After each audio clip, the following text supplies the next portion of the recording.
What's the best camera for making high quality videos for YouTube or really any sort of video content? That's what we're going to cover in this video. I firmly believe that if you're going to be producing video content of any sort, you really should use a camera. Now, phones can work in the beginning, and they're a good place to start if you're just getting started and don't have the budget for a camera. Just make do with what you have. Webcams can also work okay, but if you're going to spend money, just spend money on something better. And the great news is you really don't have to spend a ton. You don't need a super high quality camera. You don't need cinema cameras and lenses like that. There are some more affordable options that produce really good quality videos. And I'll put a link in the description so you can pick that up. And you might be able to find some used equipment at decent prices. So when I'm working with business owners to set up their home studio, my go-to camera is the Sony ZV-E10. And that's actually what I use for these videos as well. And even though I have cinema cameras and really nice quality, full frame, mirrorless cameras, this just works really well for this setup. And I can just leave it at my desk and it's set up to just record anytime I need to. Here's what I like about this camera. It's got interchangeable lenses,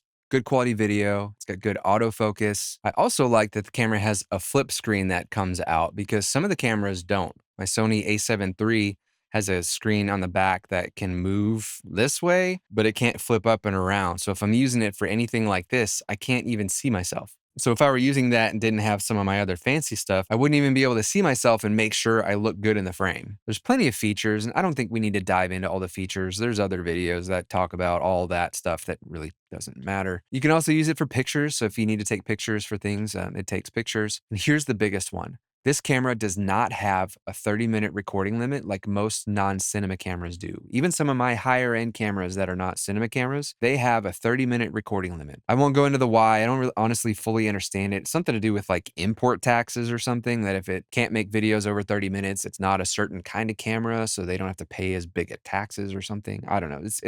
It's a self-imposed stupid thing that a lot of cameras are limited, but this one is not. So if you do videos that go over 30 minutes, this camera will not stop recording for those videos, and other cameras will. When it comes to a lens, what I tell people to do is buy the kit lens.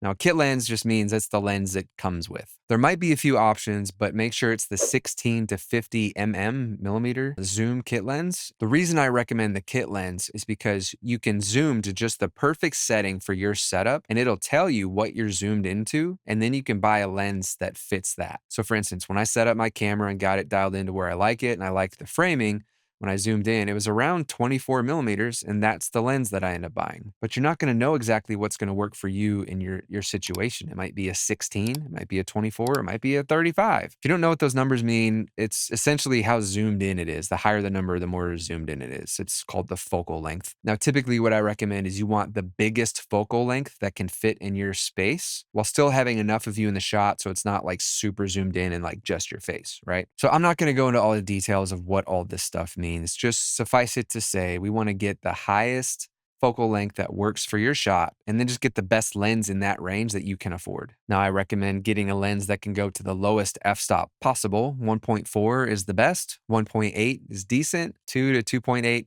is okay. Anything above that is garbage and I don't buy it. Now, if none of this makes sense, don't worry, I can explain it in a future video. The main thing that affects is the brightness, and a lower f-stop, that lower f, 1.4 or whatever, can get brighter. So if you have a lower light situation, those lenses let more light in, and it gives you the blurry background effect. So I know this is really complicated. If you need help, just reach out and I can help you. Some other things to consider purchasing are a dummy battery, and that allows you to plug it into wall power so you don't run out of battery in the middle of videos. You'll also want to get a tripod if you don't already have one, or you can get a desktop tripod if you're going to shoot at your desk and want the camera to sit on your desk. You can get a special tripod that's not so tall to get just the right height for your situation. Now, if you want to use your camera for video calls like I do, then you also want to get a capture card. And I like the Elgato Cam Link. I actually did a video on that, so make sure you click up here to check that video out. And I'll be sure to link to everything I talk about in the description below. In that case, you're also going to need a micro HDMI to HDMI cord to go from the camera to that capture card. And then that capture card is what plugs into your computer and then enables your computer to select that camera as its webcam. Now, if you don't already have a decent mic, you definitely want to get one, because it doesn't matter how amazing your video looks. If your audio sucks,